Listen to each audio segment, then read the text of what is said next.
Well, good afternoon, ladies and gentlemen, and welcome to this latest European Parliamentary Research Service Book Talk. I'm Anthony Teasdale from the EPRS, and it's my pleasure today to introduce a conversation about this book, which has been written by Professor Nils Ringe, called The Languages of Politics, Multilingual Policymaking in the European Union. And its basic proposition is, and he's done a lot of research, including interviews with various participants in the process, that the language regime of the European institutions has a direct effect on the culture and output of the EU decision-making process itself. He argues that it in effect depoliticizes policymaking. It reduces the potential for conflict between and within the European institutions. How? Both foreign language use and a reliance on translation, he argues, leads to communication that, as he puts it, is simple, utilitarian, neutralized, and involves commonly shared phrases and expressions. Policymakers tend to disregard politically charged language and are constrained in their ability to use vague or ambiguous language to gloss over disagreements by the need for consistency across languages. So he's going to be presenting this book, which is really very interesting indeed. He's the director of the Jean Monnet EU Center for Comparative Populism at the University of Wisconsin-Madison, where he's also been professor of political science since 2012. And in addition to this book, he's also written a book about decision-making in the European Parliament, who decides and how, preferences, uncertainties, and policy choice in the European Parliament. And he's going to be joined by two discussants who are going to react to that central thesis. Professor Karen McAuliffe, who's an Irish professor in law and language at the University of Birmingham in the United Kingdom. And she's also a fellow of the Robert Schuman Institute at the University of Luxembourg. It's an expert in multilingual law production and the relationship between law, language, and translation in supranational legal orders. And Professor Philippe van Parijs, who is guest professor and founder and holder of the Hoover Chair at the Catholic University of Louvain and a Robert Schuman Fellow at the European University Institute in Florence. And he's the author of Linguistic Justice for Europe and for the World, as well as After the Storm, How to Save Democracy in Europe, which he co-authored with Luc van Middelaar. Philip was also voted by Prospect magazine as one of the top 10 public intellectuals in influencing and shaping public policy discussion in the world during the course of the coronavirus crisis. That conversation is going to be compared and moderated by Professor Gabi Umbach, who is professor at the European University Institute in Florence, director of the Global Stat website, adjunct professor at the Universities of Cologne and Innsbruck, and also a non-resident visiting fellow at the EPRS here in the European Parliament.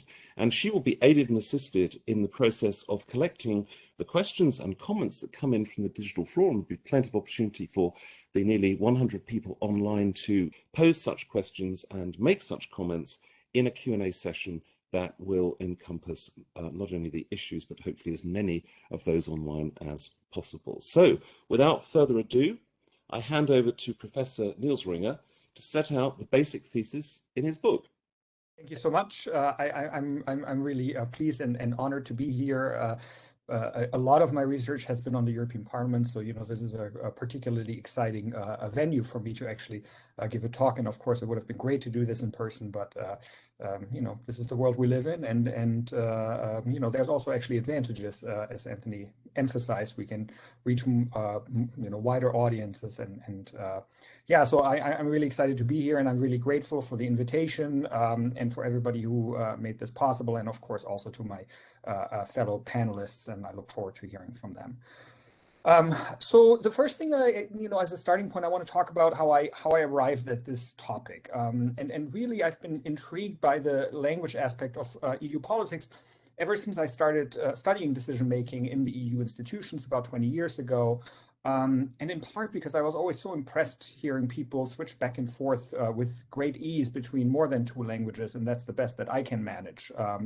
Then my interest really increased over time, especially since much of my research focuses on the individual level, and it seemed quite intuitive that politics would be different in some and perhaps really meaningful ways in a multilingual environment.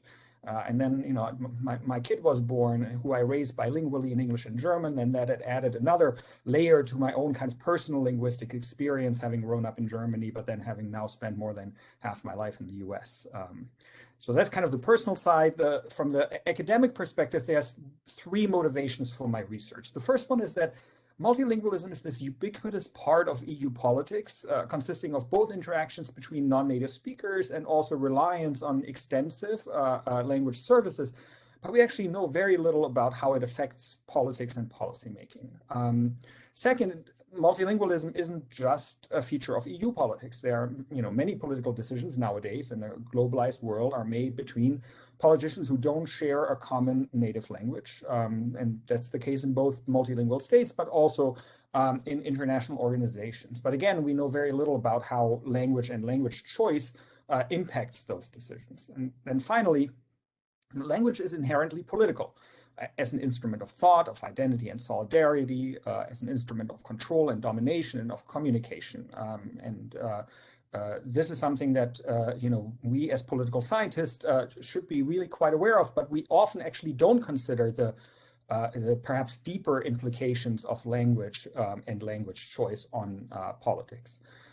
For many political scientists, language is often conceived of as a kind of identity marker, and then it's left at that. And so one of the things that I do try to accomplish in the book is to think about and to look at language as opposed to language as a proxy for something else. And I also wanted to capture and illustrate, at least to an extent, the lived experience of those engaged in politics and policymaking in a multilingual context. And before I proceed, there's a couple of things that I want to clarify up front. So the first is that in my research and in the book, I actually consciously avoid treating EU multilingualism as some kind of problem to be solved. And that seems to be a premise of quite a bit of previous research on EU multilingualism, and actually one that I didn't find to be borne out in my evidence. And really one of the takeaways of my book is that EU multilingualism isn't perfect, but it actually works quite well, and certainly better than some previous commentary and analysis of the EU's language regime would suggest. But I'm also an empirical social scientist, and so I may ultimately try to point to some policy implications or policy suggestions, but my primary objective is to explain and not to prescribe. And then finally, researching and writing the book made me appreciate more than I did before that most people inside the institutions of the European Union are able to communicate effectively and successfully in multiple languages most of the time. I also particularly, in a way, came to admire even more than I did before those providing language services that make the EU work. And so later, when I talk about language services having the unintended consequence of depoliticizing EU politics, that's not to be taken, as some kind of criticism of translators, interpreters, and lawyer linguists. That's kind of an outcome that I view as largely inevitable. Okay, and now I've buttered up my audience, and I can proceed. Okay, so what kind of what was my research? What was my evidence? What did I actually do? There's a great term from the 1970s, one of the most influential books on the U.S. Congress, where Richard Fenno talks about the importance of soaking and poking, and that's kind of what I did. There is a bunch of research and really important research that I relied on very extensively in other disciplines. But amongst political scientists, there really hasn't been a lot of previous research on this. And so what I do is, it's really an effort at theory development. So unlike actually some of my previous, really most of my previous work, my argument was derived inductively. So I observe and then I generalize from that, as opposed to having a theory and then testing it using empirical data. And so one of the implications is actually that the argument should be subjected to further scrutiny and analysis, by me or by others. The empirical backbone of the book is almost 100, so in-depth interviews with almost 100 policymakers, and also language service providers, translators, interpreters, lawyer, linguists that I conducted inside the institutions. And I wouldn't be surprised if amongst the people who are in the audience, there are perhaps some people that I talked to a few years ago. And then we just say that I really greatly appreciated the time that you took and the insights that you offered. There's a little bit of quantitative data in there, which I usually do more of. So, I think there's only one statistical analysis, which, is a lot less than I usually do. And then I offer one linguistic corpus analysis of EU English, where I had a very small sample actually of spontaneous natural speech. And I'm not going to talk about that too much, but that analysis essentially reveals that EU actors tend to use shorter words and sentences than their counterparts in two native English legislative chambers that I looked at, that their speech is lexically less rich and that it lacks complexity, and that their speech tends to be ideologically neutral. But mostly what I'm talking about today is the argument, and I'm providing a couple of kind of illustrative quotes from my interviews, and of course anything that you hear along the way, if you have questions about that, I'm going to be very happy to elaborate. So what do I actually argue? In a way, my argument is perhaps a little counterintuitive, although hopefully not once I explain it. So a lot of previous work on this intersection between language and politics, and also previous research on EU multilingualism, which again, mostly not in political science, but in other disciplines, would essentially lead us to expect that language heterogeneity and multilingualism are kind of on balance, disruptive and divisive forces. So language, again, amongst political scientists is often conceived as an identity marker, and then associated with a variety of different negative outcomes, including things like, economic development, but even, war and political, violent political conflict. And then the research that was more specifically on EU multilingualism tends to highlight, the potential for miscommunication, misunderstandings, mistakes, and other such problems that then disrupt deliberation, negotiation, and essentially are contributors, at least to the potential for contestation. But what I find is that multilingualism does not actually make EU politics policymaking more contested or conflictual, but that rather it depoliticizes it. And by that I mean that it reduces the political nature and the potential for contestation in policymaking. And one part of the story is about the EU's language regime, which I conceive of and then analyze as a political institution. So essentially the rules of the game that govern language use inside the EU. And I imagine most of you are, of course, familiar with Council Regulation number 1 from 1958, which really captures 4 distinct dimensions of language. There's a kind of symbolic dimension that highlights and preserves the formal equality of all member state languages. There's a representational dimension that provides the basis for popular participation in EU politics by ensuring that member states and citizens have access to information in all official languages. And of course, there are real world constraints on that, but that's at least the principle. There's a legal dimension that ensures the uniform application of EU law.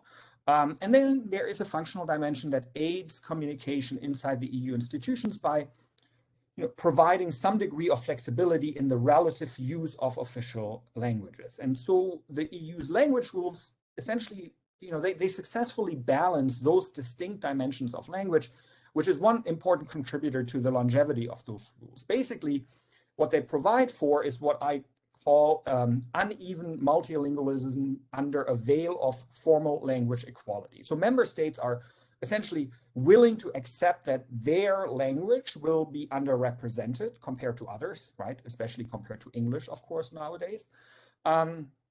As long as it is in situations in which language services are not formally required, when the exclusion is not widely publicized, and absolutely when it threatens to set a precedent that may undermine the formal equality of languages in the future. It's a little bit of a kind of illusion, right? Like we have the formal language equality that everybody can kind of hide behind and point to, but then in practice, it is, accepted for, essentially communicative purposes that there is more reliance on some languages than others, especially, of course, French historically and English nowadays. This provides for a very stable political equilibrium that really none of the member states have a distinct interest in deviating from, especially because the formal rules are actually flexible enough to then allow for practices on the ground to be adjusted over time, which of course is what we have seen, in response to the increase in the competences of the EU as a result of enlargement, as a result of the empowerment of the EU institutions. And so it's essentially flexible enough to for the secondary rules to be adjusted accordingly. So the EU's uneven multilingualism under the veil of language equality does something really important. It effectively diffuses, the language question in the EU as a potentially highly volatile and contested political issue. So in that sense, the language rules are, depoliticizing by design. But that's only part of the argument, and actually most of the empirical chapters of the book focus on depoliticizing effects of multilingualism that are unintentional, in that they are the inevitable consequences of reliance on foreign languages and on the EU's language services. So it's kind of quite simply what happens when people rely on non-native languages and when they rely on translation and interpretation, as opposed to it being somehow, intentionally set up that way. So EU actors use non-native languages, especially English nowadays, again, which then just necessarily limits their linguistic repertoires. So when people use a foreign language, they generally express themselves using less complex linguistic constructions. They use fewer rhetorical figures and embellishments, and they rely on more commonly used and understood terms, phrases, and expressions. And what this does is that it robs the language of politics in the EU of some, perhaps even much, of its political flavor. And there's a couple of additional contributors to this. One is that my interviews suggest that operating in a multilingual environment leads EU actors to be more empathetic towards each other and to be actually quite tolerant of the uncertainty, confusion, and ambiguity that comes with operating in a multilingual environment. So most people don't have particularly high expectations of the language proficiencies of others, and they're quite tolerant of the linguistic limitations that they might face. And they accept that part of it is on them. There's a kind of inherent need to really listen what the other is trying to say. So one long-serving official in the European Parliament told me, we always make an effort to say, what does it mean? What did they want to say? And 90% of us make this effort. So this empathy and tolerance, I think, is quite important and does have this or contribute to a depoliticization of policymaking. A second effect that I want to mention is that multilingualism leads to politicized terminology being discounted. So political language is not received as such. So if somebody, I'll give you a couple of examples here. So in the American context, right, if somebody says illegal alien, right, we know exactly, what side of the political spectrum this person is from, right? In the EU, and one of the examples that I use in the book is, the term austerity, which of course in the context of the Euro crisis took on particular meaning. And so, in a way, one of my expectations was that those kinds of things would lead to heightened conflict. But what I found in my interviews was really the opposite. So one counselor in one of the member state permanent representations said, of course, you give a non-native speaker the benefit of the doubt because it's impossible to take into account every possible connotation of every possible language. Basically, if people got hung up on this, we would get nothing done. So that was the second effect. The third one that I want to mention is that the involvement of lawyer linguists in EU policymaking, on the one hand, it helps define and prescribe acceptable terminology. It also forces preciseness in drafting that effectively constrains policymakers when they, perhaps would be quite happy to leave things a little bit vague or ambiguous. So the need for the functional equivalence of different language versions of EU law basically means that the policymakers are less free to use what is otherwise a very popular political tool to gloss over political differences.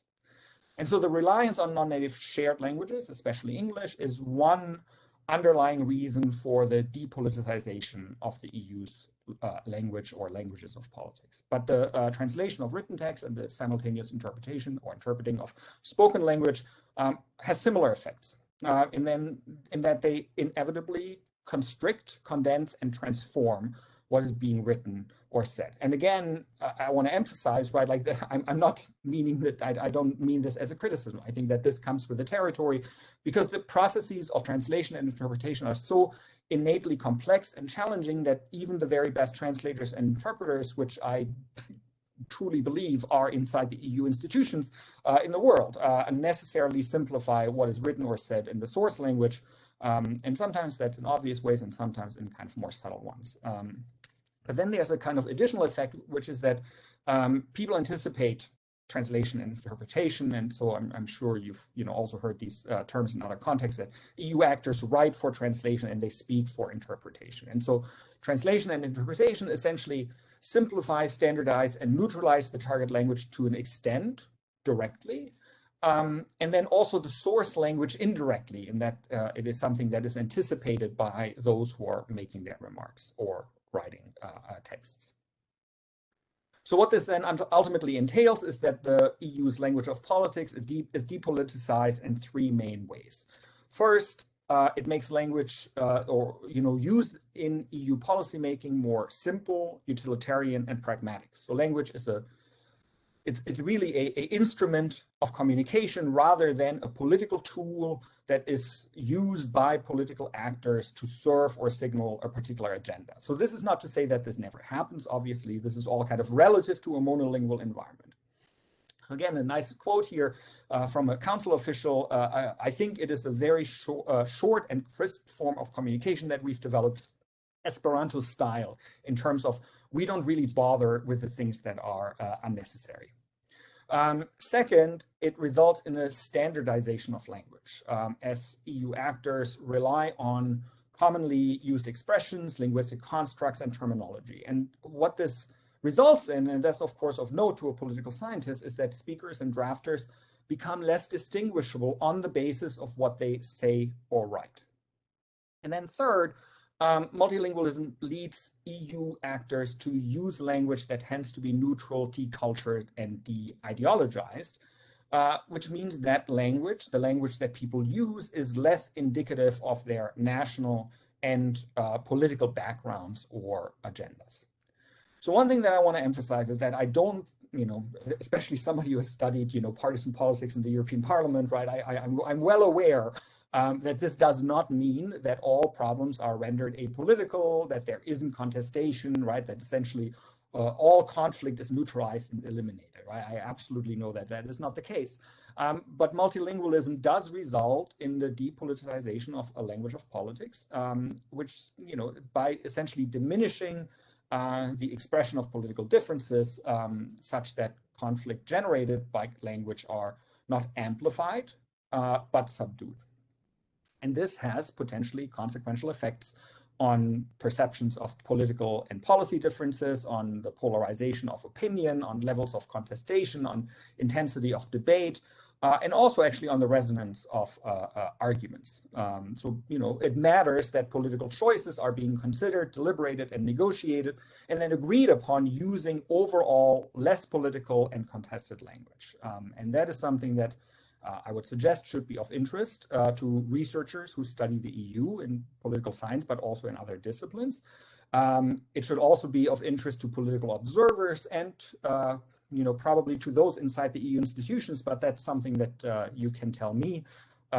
So thanks a lot. I look forward to hearing from the other panelists and from all of you, and then to our conversation. Thanks. Well, thank you very much indeed, Nils, for that wonderful exposition of the central thesis of the book, explained extremely clearly and precisely. I'm going to hand now over to Gabby, who's going to curate a conversation involving Karen and Philip, and then we'll be opening out to the wider digital floor. Over to you, Gabby.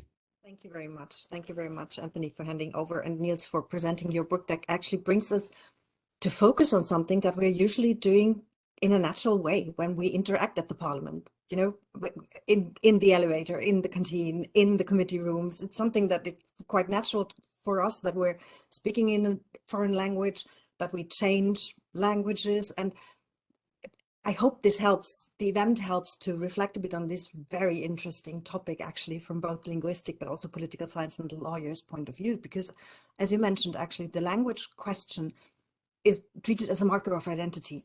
And given that we did not come far with Esperanto for creating something equivalent at European level, often people argue that this is actually missing for the European Union. And hence, what you said, that all politics is a function of communication on which foundation is language, basically we're currently discussing under the hypothesis that the language of EU institutions is multilingualism, and that this has an impact on how we do politics. And the question that we will discuss today also is whether this has also or could have an impact on the content. So the politicization side, not only of the discourse we are having, but also of the content. And I want to now bring in Karen with one question and with your view on the book, obviously. The book very much focuses on those involved in EU policymaking.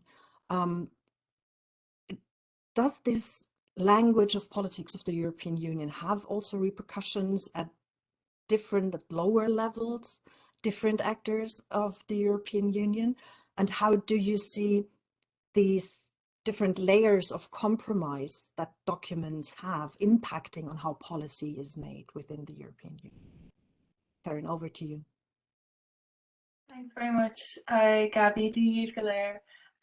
Thanks, Joanna and Anthony, for the invitation, and obviously to Nils for writing the book in the first place. So I've had the pleasure of sort of watching the book develop over a number of years. I think it's been 4 years ago we had a conversation over Cafe and Kuchen, and then I had the opportunity to see an earlier iteration of the manuscript. So it's really a pleasure to see the book out in the wild. I think I even might have seen it before you got it yourself, Nils. And so your question, Gabby, I think is a really good one. And just before I move on to trying to address that, I think Nils has done a great job of summarizing and presenting the book here today. And to a certain extent, a forum like this is a little bit of an echo chamber, insofar as, you know, we're all here because we're interested in questions about multilingualism and EU integration and all of that. But what might be very surprising is that within EU scholarship, both political science and law, as Nils alluded to earlier, the issues of language and multilingualism and translation historically haven't really been considered much, and where they have been considered, it's generally in relation to sort of problems with translation, you know, mistranslations, or the cost of translation, sort of economic implications of it. Now, there are, of course, some notable exceptions. Particularly in the field of law and language, actually, there's a growing subfield of multilingual law scholarship, and you have people like Gianni Leung and Jakob Husa, who are advocating for the consideration of multilingualism and language and translation in the global legal arena and in relation to comparative law.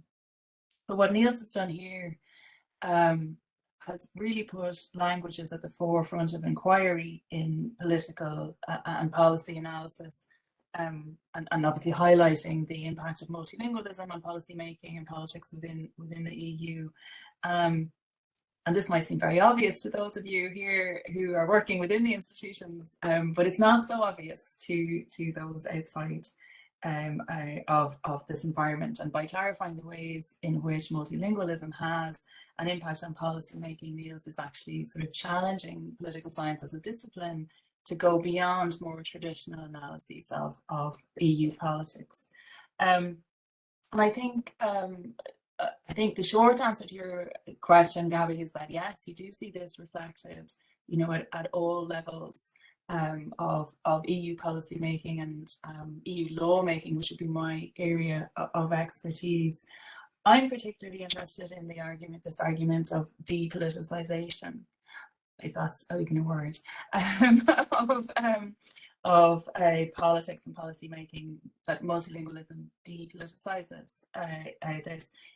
This argument aligns very well with some older work done by French anthropologists, in particular Yves Bellier and McAuliffe, who did work in the 1990s on the European Commission and Parliament in particular. And they looked at sort of the significance of culture and identity and language in the policies and actions and day-to-day life of those institutions. And they came from the premise that in spite of the fact that EU institutions are staffed by individuals from various member states, lots of different educational and cultural backgrounds, languages, etc. Each institution is, by its very nature, obliged to express itself with one voice. And so what they wanted to look at was how sort of any internal conflicts are resolved in that case. And Abeles and Bellier in their work point to what they call a culture of compromise within the EU political institutions, through which EU civil servants are able to work together in sort of this hybrid environment. And then from that culture of compromise, they identified a cultural compromise, which is visible in the policies and actions of the institutions. And they also noted the development of sort of a hybrid, what they called Euro language within the institutions, which they claim is the linguistic manifestation of this cultural compromise. And Nils, I think, in this book has gone further with that by placing language front and center, and focusing on the impacts that cultural compromise has in depoliticizing the policy making within those institutions.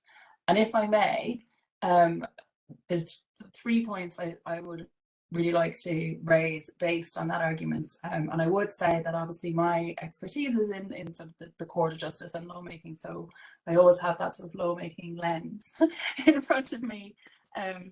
But first of all, I think by acknowledging the importance of multilingualism and language in shaping politics and policy making in the EU, we're actually doing a lot more than that. We're doing something more holistic. And I think this goes to your question, Gabby. It's virtually impossible to separate language and culture. And I think most of us here are probably aware of that the two are inextricably linked. And in the context of EU institutions, as Abeles and Bellier have pointed out, you get all of the languages and cultures and identities from 27 EU member states coming together in these huge working environments. But on top of that, you have an institutional culture. So it's not just this relationship between language and culture on a member state. In a member state sense, you've got the institutional culture sort of layered on top of that. And so you're talking about like working methods, hierarchies of power, translation processes, all of that. And I think it's really important to consider issues of language within that context. You can't isolate them from the institutional culture of the institution itself. Nils obviously acknowledges this in his book. But what I found very interesting was the empirical data, the interview data. So while Nils is obviously very aware of this and acknowledges this, some of the interviewees, the respondents working in the institutions, really didn't seem aware of that link, or it didn't come across in the data, that link between sort of the language and culture, or the importance of institutional culture on top of it. And one quote in particular struck me as really interesting. It was an advocate general who was talking about having written an opinion in Spanish where she normally would have written in English. And then when she read the English translation of her Spanish original, she was shocked to find that it didn't really reflect her voice. Now I know the opinion in question, and I fully agree. It didn't sound like her at all.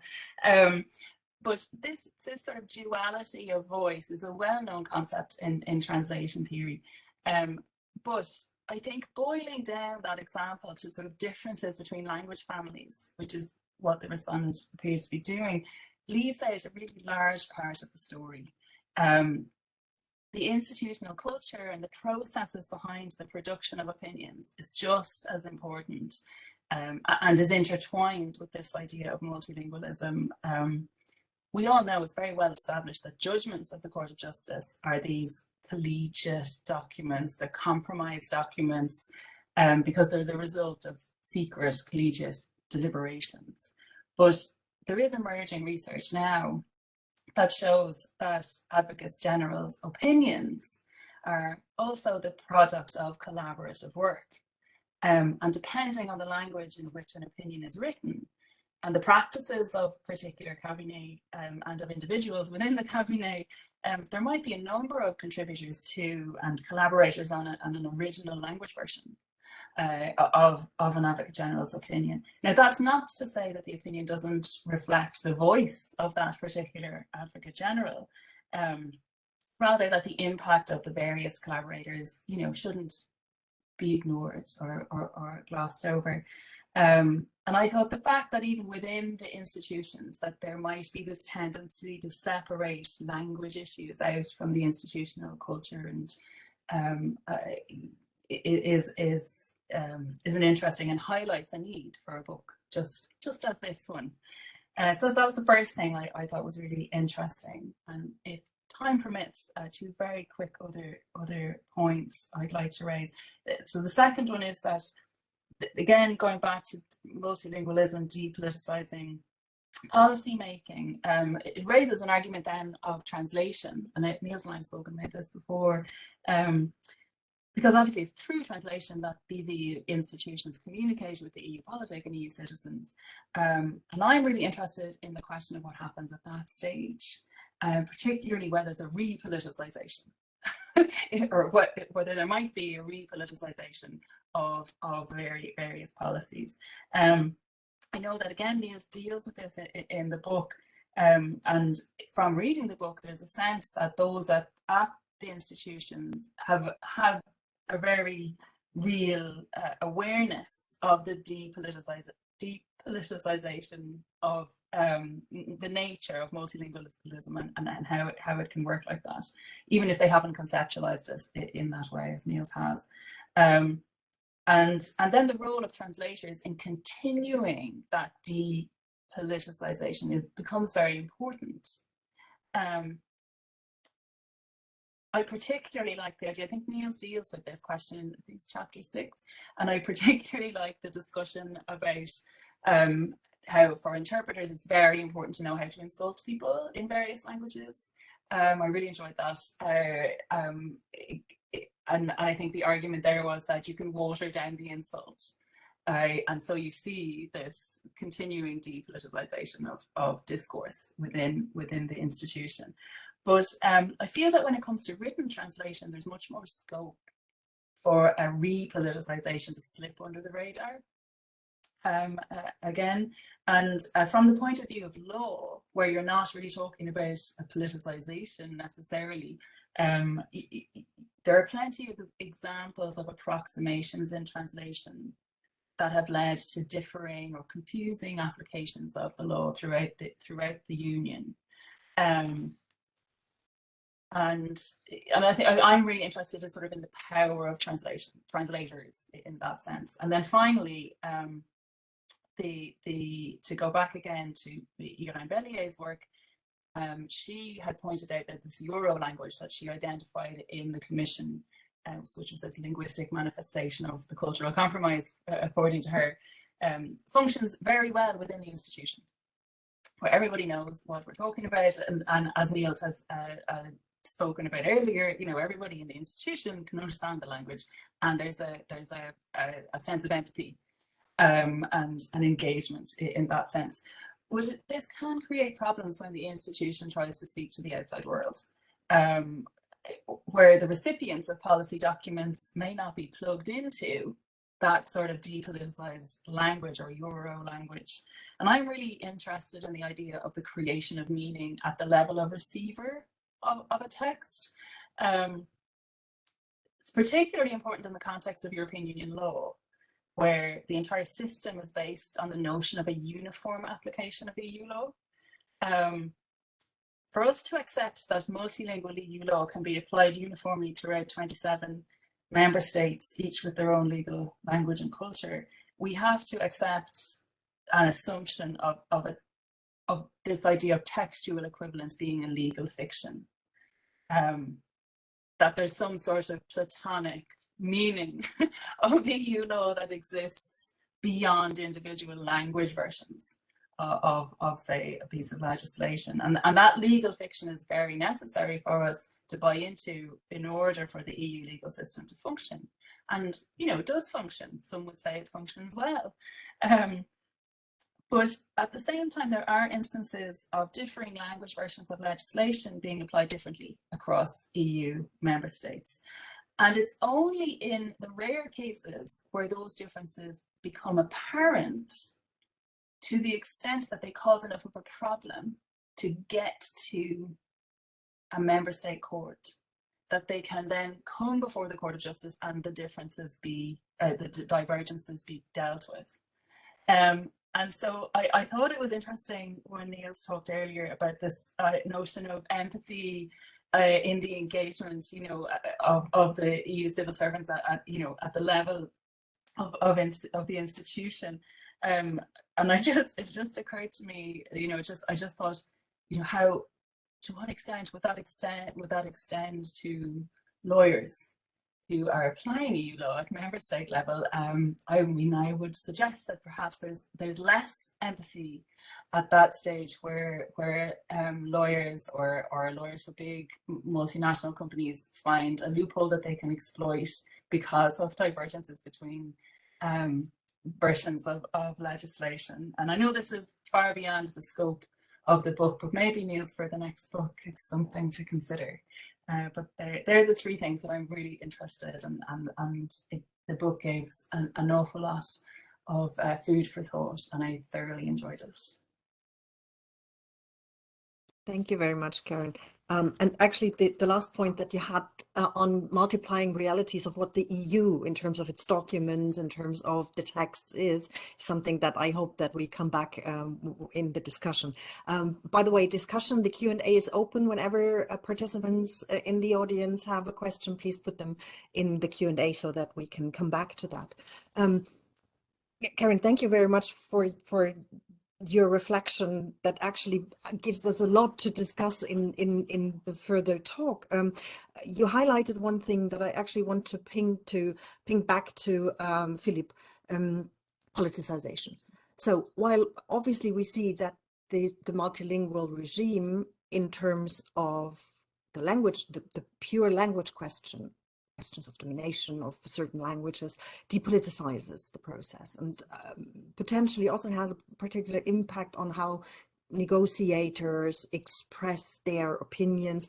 The question indeed is if this form of politicization goes deeper than just the form of how the interaction is communicated and goes into the content of policies. And Philippe, I'm going to read out one definition of that type of politicization that I find very interesting, and I'm curious to hear your view on that. So, multilingualism tends to depoliticize EU politics and policy makings. They make language a mere instrument for communication as opposed to a political tool used in pursuit of particular political agendas, which is really interesting. I'm not sure if people are aware of that while they negotiate and while they speak. What is your take on that, Philippe? Can we say that, yes, this is a trend that multilingualism inspires? Yes, thank you for this question, because this will be one of my sort of critical comments on Nils's book, but let me first say, and so I have here a list of 5 adjectives which I want to apply to the book. First, I found it instructive. 2, I find it insightful. 3, I found it surprising in many respects. Despite that, 4, I found it persuasive. And finally, also partly for those reasons, I found it important also for the reason which Nils mentioned at the beginning, that this may be related to the European Union, but as we need to function more and more on a wider scale, also on a world scale, and unavoidably in a multilingual environment, of course, this is of great relevance to the European Union, but also far beyond. But then in my 10 minutes, and I'll come to Gabby's question just in a minute, I would like to by way of constructive criticism, I would like to suggest to Nils that his claim, his central claim, although persuasive, is not optimally formulated, let's say, and so put it a bit strongly, the formulation is wrong or misleading, because he doesn't make one claim, namely the claim that could be summarized as Gabby just did, by saying that multilingualism depoliticizes European EU politics and policymaking. But I think you are making 3 logically independent claims, each of them interesting. One that is related to the specific language regime of the EU, which on which you focus in one chapter, one that is related to both the use of a shared language and the use of interpretation, which you focus on in 2 chapters for the first aspect, and in half of another chapter for the other one. And then there is a 3rd claim that relates to interpretation. The first claim about the language regime, there the claim is not that, it cannot be that it is multilingualism that depoliticizes. What depoliticizes is, as you rightly argue, is the fact that the EU managed to find an intelligent, sensible compromise between 2 considerations. One is fairness in the various dimensions which you recall just a few minutes ago, namely equality in terms of representation, equal access to participation, equality, legal equality, what you call equality before the law, and also what you call the symbolic dimension, which is something like equal dignity, or what I call in my book on linguistic justice, parity of esteem. So that's on the fairness side. And this has to be combined to some extent with efficiency in communication, in particular cost containment. Of course, what we have by way of language regime is a particular settlement between these 2 types of considerations. But of course, we would be just as much of a multilingual polity if we went all the way to pure equality, where translation and interpretation, even in the corridors of the Berlaymont, or if we went all the way to all adopting shared language, including in EU legislation. And so what does the trick here of depoliticization, but in fact what is meant here is really, as you put it also, that the language issue as a result of this sensible compromise is not a hot issue, is not highly controversial, whereas it would be not by becoming less multilingual or more multilingual, but by becoming or functioning differently with a different regime. Now, can this change in the course of time? What a sensible regime is, and you discuss a number of possible developments, and so quickly mention 4 of them that are relevant, which I call Erasmus, Brexit, the DePol, and Netflix. 2 of them would shift us towards more English, and 2 of them would shift us towards more interpretation and translation. Towards more English, what I call Erasmus, is just the dramatic difference in the extent of English proficiency from the older generation to the younger generation. So one day maybe it will be just easy for people, for citizens of the European Union to read a legal text, a technical legal text in English, then it would be in their own so-called mother tongue, which might be combined from an early stage with English. That's what I call Erasmus. Brexit, I fully agree with you. Brexit will not diminish the importance of English. It will increase its relevance as a neutral language. It will become as neutral for Europeans in the functioning of the EU as Latin became for the academia of the late Middle Ages, of the Renaissance, because it was no longer associated with a particular country. What is different is goes in the other direction is the impact of what I call DePol, that is the massive improvement in machine translation, the quality of machine translation, and to some extent of machine interpretation. And of course, the more that is available, the better the quality, the less incentive there will be both to learn and to practice, to use English or indeed any other foreign language. It will have a massive negative impact on the learning and use of other languages, of course, first in their written form, but also to some extent in their spoken form. And finally, what I call Netflix, it's simply the availability through the internet in all sorts of ways of lots of cultural productions, which henceforth you can also follow in your own language, because more and more is being available. And so the law of least effort will also decrease the spontaneous way in which English is currently being learned by young people in all the countries that rely on subtitling rather than dubbing for managing languages that are different from the language of the bulk of their population. And so that's I believe, your first claim. I think it's really valid. I fully agree with you that what we need is an intelligent, sensible compromise between these two considerations, roughly fairness and efficiency. That what we have now is more or less what corresponds to the technological situation, and it might well change, but if it changes, it will be slowly. That's your claim number one.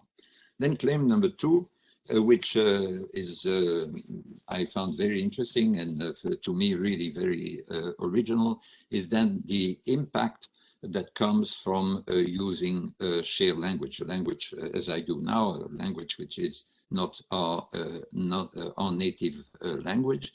There are these very interesting in your empirical chapter, these of course on the basis of a small sample, but nevertheless a sort of clever comparison with monolingual situations where the sentences in EU context are about 25% shorter than in non-EU context, and also where the words are used on average 5.3 times compared to 4.5 times in non-Euro environments, or the diversity of vocabulary is less. So this leads, you argue, and persuasively also on the basis of the qualitative data, that this leads to a more neutral language, and also to a general attitude that involves more empathy, because there's more tolerance for the possibility of misunderstanding, more understanding for the challenge of expressing oneself in a foreign language. And that's, here I come to Gabi's question. So does that lead, can this be then described as leading, and this use of another language than one's own, to really to a depoliticization of politics and policy making and of interaction in that context? It seems to me that it relies on a particular notion of what politics is. And you use the expression, which I quite like, you said at some point, where it leads to a defanged politics with less fangs, with less emotion, less excitement, therefore, and so it's double-edged in a way, because being less exciting, well, it will be less regarded as less interesting, more boring by the bulk of the population. But at the same time, and there's this interesting reference to the now huge experimental literature on what happens when you express yourself in a foreign language, also in non-political context, which is the fact you become more consequentialist, more rational in a way, so more room for argument. Well, is that really depoliticize? Does that consist in depoliticizing in interaction in the EU, or simply transforming politics? And one might say, from my point of view, transforming politics in a desirable way, because if you pay more attention to the content, to the arguments, it may well lead, and that's my answer also to Gabi's question, it may well lead to better policies, because there are policies that are more based on really listening to each other's arguments rather than on pathos and appeal to emotions and to passions, and so it's more a sort of depassioning, if I can call it, of politics than depoliticization. But there is a real effect, I think, and you, although you insist it's a matter of degree, of course, but and I think you convincingly show that there is such an effect, not only because people speak differently due to their own limitations, but as you point on several occasions, I think very insightful, also because you constantly anticipate the limitations of the people who listen to you, and that is very important. And that takes me then to the connection with the next aspect, which is interpretation. There is this quote, this reference you make in two different chapters to Rabinovich and others, that say that in fact the interpreted speech that is being interpreted resembles more speech in a language than it's not one own, non-native speech, than either does to speaking in one's own language.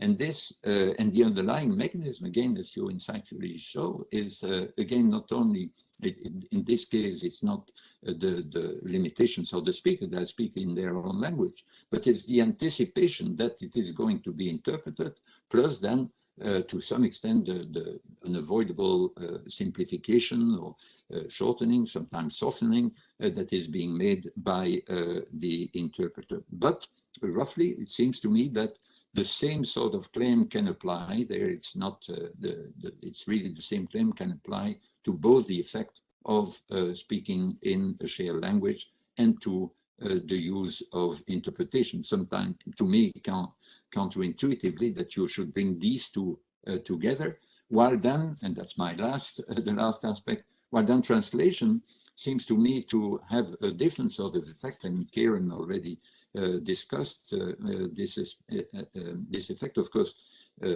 spoken communication, written communication can take many forms, also in EU politics, including emails, etc. But the aspect on which you focus, a very important aspect, is the drafting of legislation itself. And there because of the principles of direct effect and of supremacy, it's very important that we should adhere to what Karen just called this legal fiction, or the equivalence between the linguistic equivalence between the various versions of the text. So a special effort has to be made into the formulation of these texts, not only that so that they are well translated, but that they are translatable, so that even the first version should be formulated with a view to the fact that they are going to be translated. And this then leads, that's why I find this is then a third distinct claim from the first two, where here the main effect is really an effort to have less ambiguity in the text, and less voluntary, intentional ambiguity, but also less involuntary ambiguity, with the trend which you described, where the lawyer, the jurist linguiste, and the lawyer the linguists are involved in the drafting. They're part of the negotiations in a way, with a sort of authority, especially now that most of the drafters are non-English speakers, with a sort of authority that may also be regarded in some sense, some interpretation, as depoliticization. But in this case, it seems to me, in a sense, that is very different from in the first two cases. So to sum up very briefly, so I've become, I had never read anything by you. I've become one of your fans, but as a result of reading your book, I think it's really, really very interesting and important. But I would suggest a reframing of your essential claim. It's not one claim with three tenets. It's rather three logically distinct claims. One that says there is a sensible compromise between two important considerations that may evolve through time, but that enables us to have a fairly pacified linguistic situation now. Second claim, because of the limitations and the expectations of the limitations, in fact, there is this neutralizing aspect of interaction, multilingual interaction in the EU. And the third claim is that because these texts have to be properly translated and be valid in so many languages, this means that there is a constant fight to make them as little ambiguous as possible. But these are three interesting claims, but logically independent of each other. Great. Thank you very much, Philippe. Thank you for your thoughts on and this very deep analysis of the three different claims. And particularly what I find interesting is on the second claim, that obviously this type of neutralization of politics and this change in politics that you see there has two groups. Those that are the EU people, if we so wish, that are fairly comfy with that and feel that this is a good way because they can focus on content, and the citizens that are a bit alienated potentially because that's EU speech. And there's a potential disconnect, but this is something for the discussion later on. I give the floor back to Nils to react on the rich discussion and invite all of you to post your questions in the Q&A. Yeah, thank you. I want to only react briefly because I want to make sure that we hear from people in the audience and have an opportunity to react to them. So I mean, I really appreciated this in part because of one of the things that, of course, I want to be able to do in this book is speak to different audiences and also across disciplinary lines. And so, you know, having somebody like Karen who looks at it from the legal perspective, you know, find value, it's you know, that kind of thing is exactly what I was hoping. One of the things I was hoping to accomplish in the book, and you know, as I said earlier, it's also that, you know, I learned so much from reading in these different fields. And really one of the things that was most exciting about doing this research was that you know, it's also a really important plug for why we go on sabbatical, right? Like, because I spent like 8 months just reading stuff, which, you know, I'd never be able to do otherwise. So I really appreciated that part of the discussion. So I just want to react to a couple of things. So on Karen's point, the repoliticization, I find that really, really interesting, right? And I haven't thought about it that much, but I think you're exactly right that there's actually a great deal of potential there, and to really think about the process, you know, kind of beyond the boundaries of what was the kind of scope of my book, right? Like, I think that it raises questions about the extent to which this, we might actually see the opposite, you know, at a later stage in the process. And I think that that's really, really intriguing. On Philippe's point, first of all, I regret all of my headings in that chapter now because Erasmus, Brexit, Netflix, much better. But I take your point. I think you're you know, I think you're right. I think there are logically independent claims. I maybe shoehorned them a little bit into, you know, the overarching concept of multilingualism and depoliticization. But I think you're quite right that the mechanisms are, you know, more subtle than that, and actually it's really worth. We gain something from spelling those out. Briefly on the particular notion of politics, I think you're right, and you know, I struggle with this a little bit because, of course, part of me does look at the idea decision making becomes more rationalized, more less subject to decision making biases, these kinds of things. Of course, there's a great deal of appeal there, but fundamentally, right? Yes, I do think of politics, especially politics of representation and democratic accountability. I do think about that as being fundamentally about conflict and contestation. Of course, it has to happen in such a way that it remains civil, that people remain on the same playing field, that people remain devoted and committed to the basic underlying premises of democratic politics. But fundamentally, yes, as somebody who studies, parties and elections, it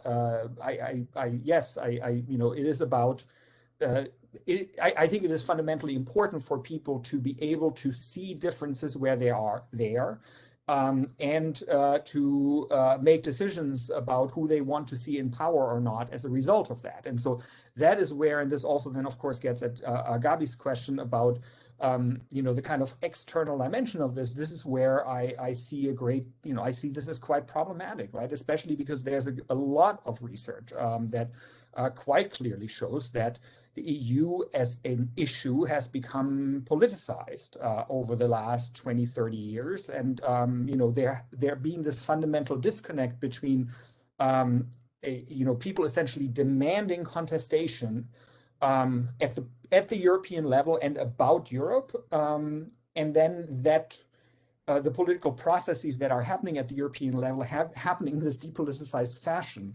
Again, I'm well aware that there is real contestation, right? But there is a tendency towards, more depoliticization. I do think that there is really a fundamental challenge there. And I actually saw that, somebody asked about this also in the chat, asked a question. And now I'm taking Gabi's job away here, I guess. A question about, efforts to make EU texts, easyfying them, making them more accessible for people. I think, I think that the EU would be very, this is one of the, I guess, one of the policy implications, one of the policy suggestions here is that I do think that it's important to make sure that not too much of this depoliticized, slightly strange from a, regular person's perspective, language seeping into the external dimension of EU multilingualism, and there being an awareness that I think is probably off-putting to people who want to see, conflict and contestation over those issues. Great, thank you very much. It's actually Joanna's job, and I want to bring her in. So, Joanna, you're not out of work. Can you give us an impression on the Q&As and the chat? Is there anything we should discuss? Yeah, there is already a question, but I just wanted, before I put that question, just to prod a little bit deeper, in fact, on something that the three of you actually brought up on, and I think it could be very interesting just to go slightly further with the audience a little bit, is in fact about the depolitization of English in the context, especially as a working language in post-Brexit EU. What is also very interesting, people maybe at times they take it for granted that maybe with Brexit now, they think there's no country has English as an official language, but actually 2 countries of the EU have still English as their official language, these being Malta and Ireland. And also, so Karen, you mentioned also about the legal fiction, you called it, on the homogeneity of the different languages and the potential impact it could actually have. Therefore, we have to bear in mind about law. Now, what is also interesting in, for example, Malta and Ireland is that the reference language of the court, in Malta at least, it's Maltese. I think if I gather well, it's Gaelic in Ireland also. And then, but then a lot of people, because they study a lot in English, they draft first their text first in English, then it's translated, and that becomes the reference language of the court, so Maltese or Gaelic, but it's actually a product of a translation, actually, and then we compare it back to the translation of this. So what's the impact to your view? Because this is a bit at the nexus between native, non-native use of English and the effects so that it can have. So please. With Irish, there's only been one case referred in Irish to the Court of Justice. That was last year for the first time. There has always been the possibility, even before our Irish became a full official language of the EU when it was a treaty language, but there has only been one reference made in Irish. So, you know, the corpus, if you like, of references from Irish courts to the Court of Justice is in English. And yeah, I mean, the fact is that most courts in Ireland in English. In Irish is the first official language of Ireland. It's the language of the Constitution, but the de facto working language in Ireland is English. So you wouldn't have that situation where you're drafting in English, then translating into Irish, and then sending to the Court of Justice, where you get, or indeed to any of the EU institutions, where you get references or a question sent, references to the court or questions sent, say, to the Parliament in Irish. They will have been translated, or they will have been drafted in Irish, rather. So that's slightly different in that stage. But I think that the very fact that the first official languages of Ireland and Malta are Irish and Maltese respectively, you know, does depoliticize English as a use. You know, that the big speaker of English is now gone from the EU, and also, you know, there were arguments prior to Brexit. You know, there were arguments that English and to a certain extent Irish MEPs or commissioners or whatever had an advantage in EU institutions because they were the eloquent speaker, where the discourse was happening in English. But increasingly, and I think accelerated by Brexit, the language of discourse within the institutions is this Euro language. So in fact, being a native English speaker, it doesn't necessarily give you an advantage in that way, because in fact, as Nils I think said earlier, you can be clearer and more to the point if you speak the language of the institution itself. I think Nils might agree with me on that. I'm not sure. Don't know if that answered your question, actually. Yeah. I just thought, yeah, it's interesting for the reflection overall to complete the full kind of circle. But Nils, maybe, or Philippe, you want to comment on this, please? Yeah, just a brief thing to say that I agree with two important points on the impact of Brexit that Nils mentions in his book. One, as mentioned earlier, that there is this aspect that is no longer the lingua franca, even though Nils doesn't like the expression lingua franca, but the shared language is no longer the language of one of the big member states, the language of the majority of population, one of the big member states. In the case of Malta and Ireland, there were colonies of England to which English was imposed, so that they are in a situation that is in a way more parallel to what happened in a softer way in the other parts of the European Union. So the important thing in this respect is consistent saying that for us European to consider English as being our continental language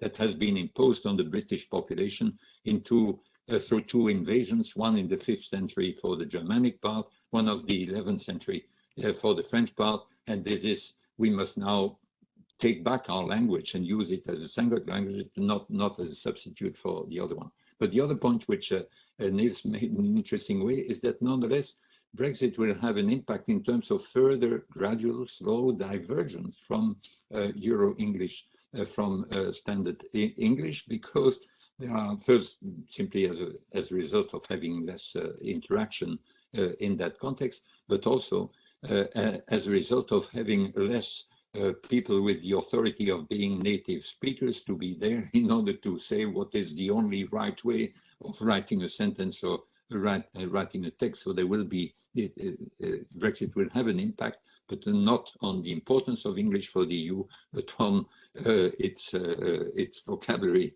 and its syntax within the European continent. Thank you. Just very briefly, Yes.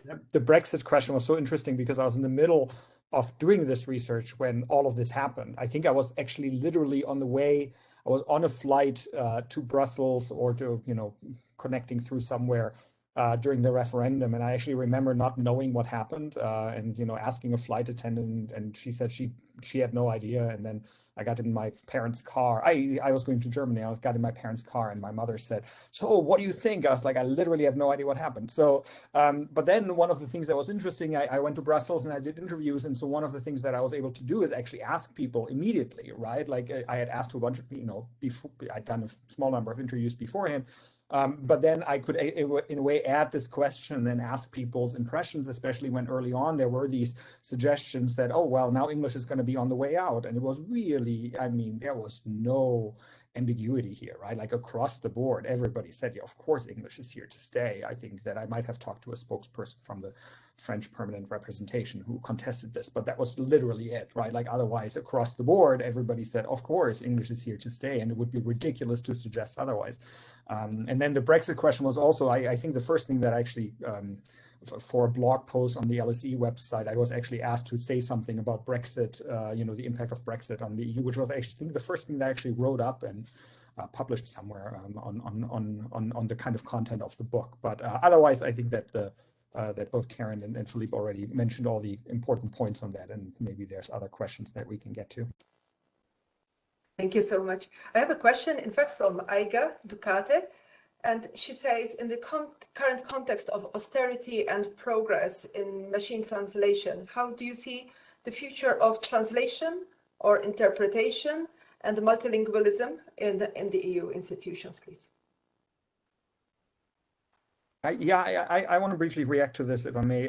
So I think that the advances that have been made in this regard have really been tremendous. And I ended up talking to a couple of colleagues who study these things at Carnegie Mellon University, because I wanted to kind of get a sense of them, what is the state of the art. And I think even since then, a lot of things have happened. I think the most fundamental way that things might, or the most practical way in a way that things might change, is that we'll probably see translation becoming, translators becoming more revisers of machine translated texts, even more so than is the case now. But I think that there's really interesting, there are interesting problems. When people talk about self-driving cars, the problem is that people jaywalk. So, you walk, people do unexpected things, and you expect people to do unexpected things. And then that becomes complicated when you try to automate things. And in a way, what I learned from these colleagues when I chatted with them, they said something similar to, the problems with machine translation is not that not much can, that in fact it's really, really excellent already. But when it makes a mistake, it really makes a mistake, and it doesn't have the common sense to catch it, right? And that is where things really get tricky, in part, again, because of also this tolerance and empathy element that I talked about, right? Like people expect this, and they accept it when the translator is a human, right? Because humans are fallible, and we accept that, especially the people who live every day in a multilingual context, right? They expect and they accept that. That's much more tricky, right, when it comes to machine translation. And so, one of the things that I might hope is that as these things will take, this will happen more and more, and there's nothing wrong with that. I think that's that's the advances of technology. That's what happens. But I'm hopeful that I would hope that some of the unintended consequences of this, right, especially as we're thinking about standardization of language, for example, right, I think again, humans will. Of course, there's great reliance on terminology databases, on essentially precedent of what terms have been used in previous either legislation or judgments or whatever, right? Humans will still be less, in a way, automatic than what the machine will do. And so I think that just being aware of the consequence of using technologies that should be used because they facilitate work is just something that I hope people will be aware of, and that it won't just be a matter of this allows us to cut costs, so let's do it. If I can add a brief footnote here, of course, the democracy is not only European democracy is not only what happens within EU institutions, and machine translation has a potential huge impact in terms of the creation of a European public sphere. So now it's so easy, now that most of the press is online, to just go and pick an article in any language within the EU or beyond. You throw it into DeepL or some other software, and you immediately have something that is really intelligible in your own language. So that even within Belgium, this makes a huge difference in terms of crossing the linguistic border. And of course, at the European level, this has a massive potential, far beyond what happens within the European institutions. Yeah. May I come in on that? Because Philip, when you said that with DeepL, I was actually, let's assume we are in 2130 something, right? And we have this bubble translator, fishy, what have you, hitchhikers, fantasy. You have something, any sort of device that translates immediately, right? So you don't have translators in boxes, but you have a device that through machine learning, automatic interpretation, gives you the translation. Do you think the multilingual language regime of the institutions is strong enough to cope with this blow of emotions that will come in potentially in the discussions? Or will politicization prevail? Or could that have an impact in terms of machine learning, automatic interpretations, because these filters are not there anymore of direct interaction? I'll let Nils answer, perhaps. I'm very happy to have Philippe take the lead. Yeah, please go ahead. Well, my brief answer to that is, so as I just said, I really believe in the potential of the translation of text, of the written word. Also a very stilted message. If you have you sit in front of your computers and you say something, you read a text or something that is as well constructed as a written text. But I don't believe that we'll ever have the Babel fish or pixel buds or in our ear as a real substitute for learning the language of the other person, or having the other person learn your language, or sharing a common language. And because there is so much more in communication, also because of the complexity of what you would need in your ear, means that you would need to be online all the time. So if there is some problem with the connection, suddenly you become deaf and silent. And so I think there will never be a full substitute in the form of machine translation and interpretation for the sharing of language. And therefore, I think we need to keep investing in the learning of foreign languages. So too early to relax in that dimension. Karen, please. Sorry. Yes. Sorry, if I might just finally jump in. I shared a link in the chat. It's a video, a recording of the Translating Europe Forum from 2019. And where basically this exact question was discussed in great depth, and the overwhelming message was that although computer-based translation systems can obviously augment the quality and efficiency of translation, ultimately the most important part of the process is the translator herself. And then I think that link should take you to a speech by Gunther Oettinger, who confirmed that that the EU is committed to maintaining what he called a proper EU budget for hiring new translation and interpreting staff in EU institutions. So I think, yeah, the general consensus is that exactly as Philippe has set out there. I would just add that, I mean, I think it's going to end up being even more of a mix than it is now, right? I mean, basically the way that things work now is that, people can make a choice about speaking their native language in certain formal settings, right? Or they can, rely on a shared language like English. In a way, we might be adding another tool to this kind of hybrid communication, right? Where people might try to use, they try to rely on their shared language, and then they can fall back both on, right? Like now you can then fall back on the translators or interpreters, which I think is actually, that's in practice, right? What makes things work is that option is there a lot of the time. And there would be essentially another tool here. So I completely agree that I don't think we're going to end up with it replacing what we have now, but I think we'll end up with more of a hybrid, and you know, it's going to be, yeah, I think a lot of it is going to also be really, you know, when I think about some of the, you know, early AI that you know, I'm hardly an expert on this, but you know, that's being applied now. You know, we're learning how important it is to be cautious about, you know, essentially the built-in biases, you know, that come from how the algorithm is set up in the first place. And so, you know, we're also going to, I think we're going to learn more, you know, it's going to advance, but I think we're also going to become sensitive to the pitfalls of this in a way that I think right now this looks like, oh, this is going to, you know, change everything for the better. You know, I think, you know, it's going to be neither it's going to change everything for the better, nor is it going to be, it's going to change everything for the worse. I think we're going to, you know, learn what the nuances and the, you know, kind of sensitive questions are therein. And some of those are linguistics, but they of course have political and also social consequences that I think hopefully, right, we will be quite aware of as we take advantage of those kinds of technological advances. Thank you so much. I have a comment also from Hanna Boskova. I thank Hanna, in fact, because she reminds us that for the EU, but strictly within the EU, of course, because before we were making our comment, we were comparing with what happens also at national level with national courts in Ireland, but she says, of course, at EU level, EU official languages are regulated, therefore, so, and the treaties, and also the drafting quality of EU law is overseen also by EU English native speakers and Laura linguists from the English section and the DLA, similarly in the council.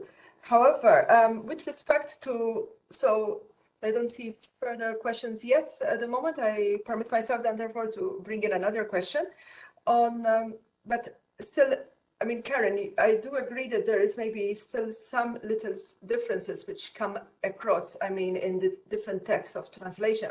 To what extent can one really have one single meaning and understanding across the different language versions in EU documents? I mean, it's a question to the three of you. You think it's really possible? It is possible even with all the accurate, I mean, thorough checks, rigorous checks, or is it still something we haven't achieved fully? I'm happy to go first, Sienna.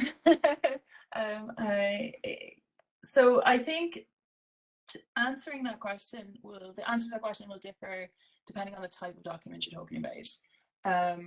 In the context of law, so where you're talking about legislation and or judgments of the Court of Justice or other sources of law, I think there the equivalence that is required because of the way that Council Regulation 1 sets out the language regime of the EU, the equivalence that's required in translation is that these documents have the same legal effect across 27 different member states.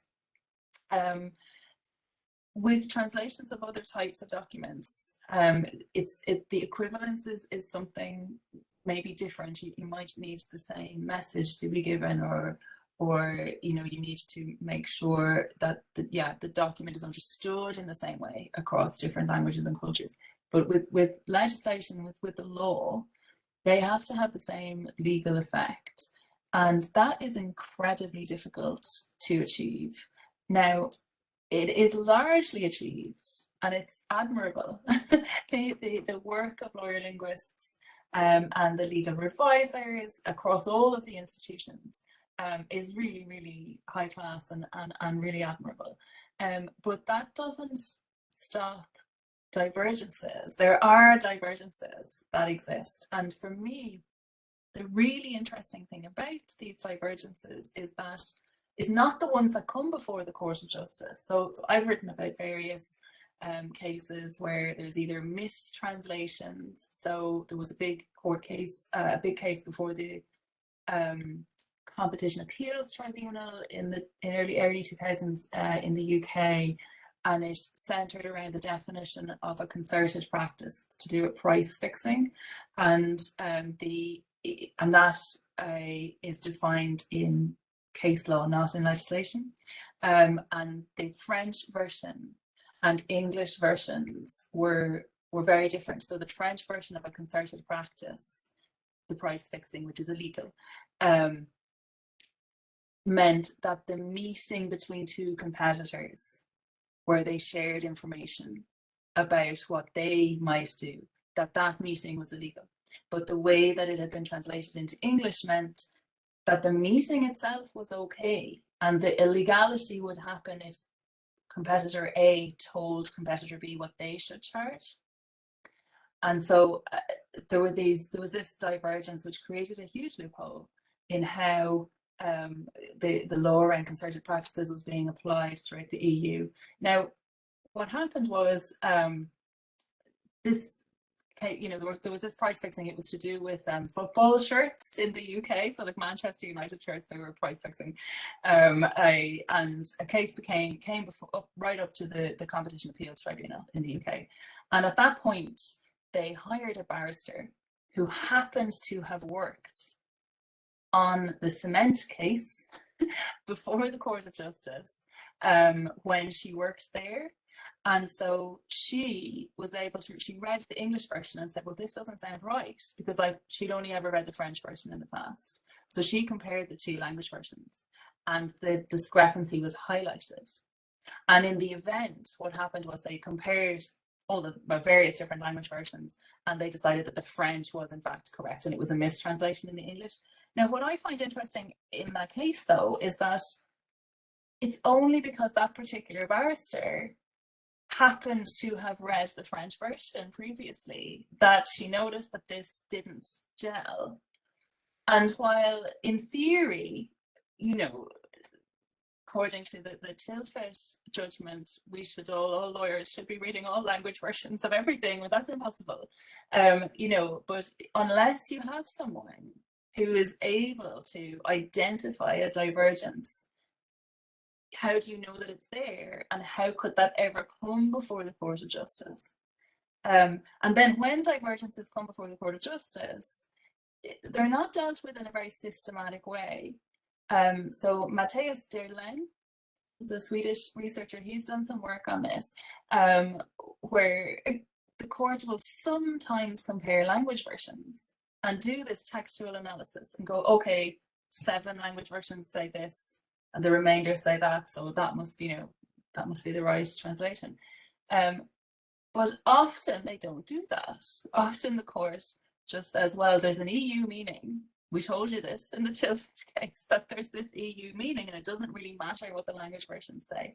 So there's no systematic way of knowing, you know, how you should even compare texts when there are divergences. So the shorter answer to your question is that I do think that there are divergences, and we just don't know about them across, you know, in terms, at least in terms of EU law. I think perhaps the answer of the importance of those divergences or the impact of those divergences might be different where you're not talking about legal documents that are supposed to be applied uniformly throughout the EU. Mm-hmm. Thank you so much. The other speakers, any small comments? Because we're in fact, we're on time here. We have to wrap up now soon. So before I pass the floor back to Gabby, Nils or Philippe, would you like to add something, or you're okay? Okay, then, Gabby, please, back to you. Thank you very much, Jonna, and thank you, Karen, also for pointing at something that Nils in his book underlines all the time, actually, of the need for at least transdisciplinarity. So here, potentially linguists are called to bring in and to connect with political scientists, because there's also a rich body of work of linguists working on equivalence of text versions in EU law, for example, and all the education that we do have on lawyer linguists. Thank you very much to all three of you for this very enlightening, actually, discussion about our everyday life, elements that we potentially don't have on our minds when we read texts, and also for outlining some future trajectories that could be interesting, that should be taken into consideration when we talk about the developments of AI, technological advancements in support for the multilingual institutional regime. I very much enjoyed it, and with that I hand over to Anthony for some announcements, last words, potentially some news on the next book talk, anything you want to add. Thank you very much. Thank you. Thank you very much indeed, Gabby. Thank you also, Joanna, for so expertly marshalling the various questions and comments that came in from the floor. And thank you very much to our two discussants, to Philippe and to Karen. And most importantly, and not last, but not in any ways least, to Nils for really sharing the insights of your book and allowing us to have such a rich and really stimulating discussion. It was terrific. I wanted, if I may, just to add a personal comment. I think it was Karen that made reference to a book which is about 30 years old now, called by Marc Abalès, called La vie quotidienne La vie quotidienne au Parlement européen, and it is a fabulously rich anthropological portrait of the early European Parliament, and I would recommend it very strongly to colleagues here and anybody else who might subsequently watch this on YouTube. It was in fact selected as one of our 100 books about Europe to remember for the European Parliament Library. It's a really great portrait of the European Parliament at that time, of which the language dimension is simply one component of so many fascinating angles. It's been a great discussion. The next EPRS event will actually be a policy roundtable. It'll be in a week's time. It'll be on the afternoon of Wednesday, the 6th of April, and it's a joint event which the EPRS will be organising with the World Bank. We'll be looking at the 2022 World Development Report, which has recently come out, and it's about building and financing a more equitable global recovery. So very topical. And something which I hope as many of you as possible will join. I was delighted to see around 100 people at this event, and as always, it's a great pleasure for EPRS to try and promote sensible discussion about major policy issues and also better understanding of the dynamics of the European institutions themselves. And I think this book talk has really contributed towards doing that. So thank you so much, and I wish you all a very nice, happy, and productive afternoon. Goodbye, everybody.